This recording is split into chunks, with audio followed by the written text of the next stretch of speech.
நீங்க சொல்றது போல ஜிஎஸ்டியில் இவ்வளோ குளறுபடிகள் இருக்கிறது ஒரு பக்கம் இருந்தாலும், ஏற்கனவே அமெரிக்க வரி விதிப்பால இந்திய சந்தைகள் பெருசா அடிபடுற சமயத்துல நம்மளுக்கு இன்னும் ஒரு சந்தை தேவைப்போம். அதாவது நம்ம எப்பவுமே மல்டிபோலார் பாலிசி தான் வச்சிருக்கோம் சார். நம்ம அமெரிக்காவை சார்ந்து இருந்தாலும் அமெரிக்காவை மட்டும் நம்ம சார்ந்தில்ல, பல்வேறு நாடுகளுக்கும் நம்ம தொடர்ந்து உற்பத்தி பண்ணோம். அவங்களுக்கும் ஒரு கைண்ட் ஆஃப் ரிலேஷன்ஸ் இருந்துட்டே இருக்கு எல்லா நாடுகள் கூடயும். அப்படி பார்க்கும்போது இந்த ஒரு வரி விதிப்பை தொடர்ந்து இந்தியா ஒரு புதிய சந்தையை டார்கெட் பண்ணணும் அப்படின்னா எந்த சந்தையை டார்கெட் பண்ணா நம்மளுக்கு பெரிய பாதிப்பு இல்லாமல் இருக்கும்னு பாக்குறீங்க சார்? இந்த விஷயத்தை 3 விதமா அணுகணும்.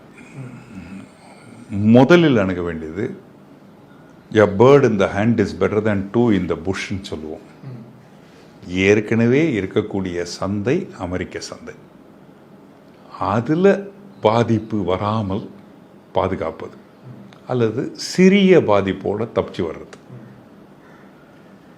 25% மட்டுமே வரியாக இருந்தால், டாரிஃபாக இருந்தால் பெரிய பாதிப்பு கிடையாது. இப்போ பங்களாதேஷ் 19 இருப்பாங்க, நம்ம 25 இருக்க போகிறோம், 6 தான். அப்போ எப்படியாவது அந்த 25 கொண்டு வந்து நிறுத்துறதுக்கு உண்டான ஈடுபாடு. ரஷ்யா கிட்ட வாங்குறதுனால தான் உங்களுக்கு இந்த 25 அதிகமாயிருக்கு. ஸோ அமெரிக்க சந்தையை எப்படி மீட்டெடுப்பதுன்றது முதல் கவனம்.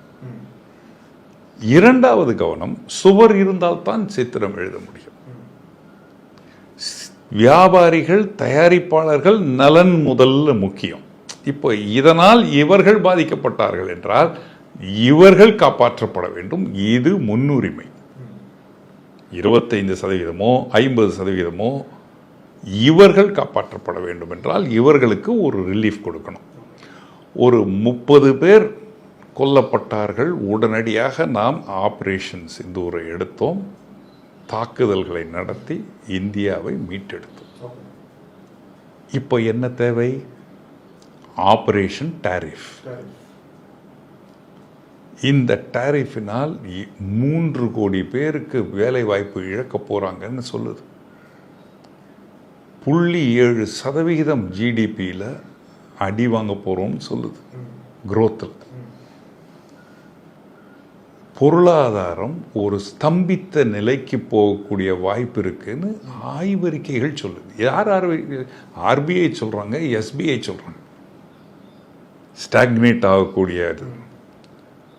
அப்போ இதற்கு உண்டான மாற்று வழி, இவர்களுக்கு தேவையான ஆக்சிஜன் இந்த நேரத்திலே வழங்கப்பட்டிருக்க வேண்டும். ஜிஎஸ்டி மாற்றி அமைப்பதை விட இது முக்கியம்.